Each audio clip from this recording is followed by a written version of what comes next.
I am Dr. Pinky Feinstein with the Divorce Journey. Um, I would like to discuss this time about a topic that we usually prefer not to discuss, but when it hurts us, when it attacks us, then we are pretty helpless. So let's get ready for this, because we cannot really prevent such events, such moments when we are in pain. Now, when you divorce and you break a family, especially if you also had children, it's like cutting piece of your own flesh. You create a wound. Something about your own integrity or your own being whole is not as well as it used to be. Something is broken. Something is missed. Something is being taken from you, whether you admit it or not. And it's okay. It's natural, because if we got used to live in a family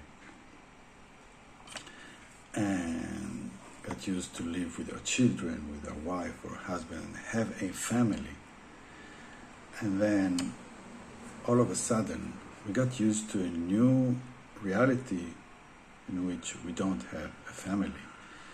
We have something else. We have a different kind of a family, but we don't have what we used to have. And it may have been a very important thing for us. So something, we lost something.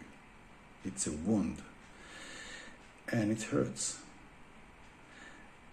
Sometimes it hurts a lot. Sometimes it's just vague pain. Sometimes we don't feel it at all. Sometimes we are happy. Sometimes we realize that it was a good step to get divorced. But there are times in which the pain is prominent. And we need to address this moment properly to make the journey more successful. We need to meet the pain, to be with it, not to try to run away from it. It may mean that we need to stop some things that we do and just be with the pain. We may get help from our friends, or they may not be helpful. Not always do friends can help us when we are in pain. The most important thing for us to do when we are in pain is actually nothing.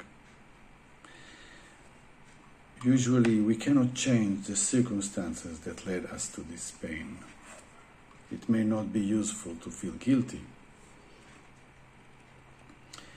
It may not be useful to regret too much our decisions, our actions.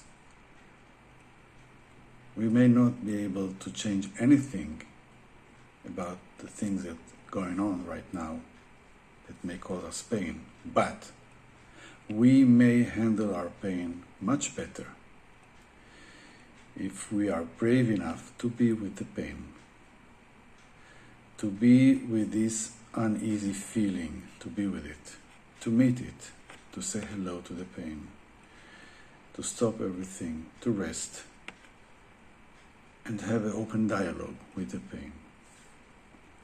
It will go away after a while, especially if we agree to meet it, to say hello, to be with the pain.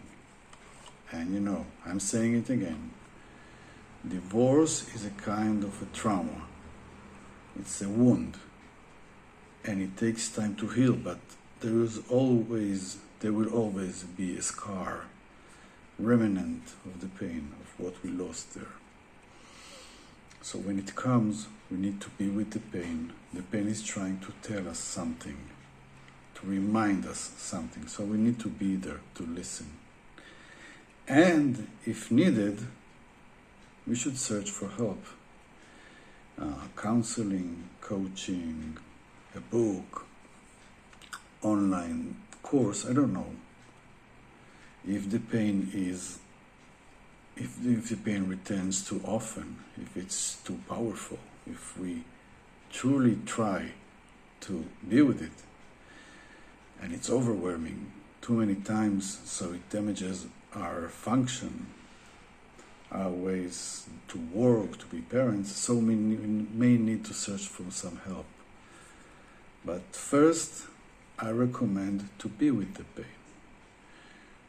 Try not to drag yourself to fights or arguments due to the pain. It's no one's fault right now. The most important thing is to be with it, not to run away. Don't run away to addictions, to cigarettes, to alcohol. Be with the pain. You need to be with the pain. You need to feel the pain. So your whole emotional organization can become more stable. It happens not when we try to be strong, tough, and not feeling the pain. It happens when we do feel the pain and we learn how not to be afraid of it. This way, we make our journey much better and even prepare ourselves for better relationships later.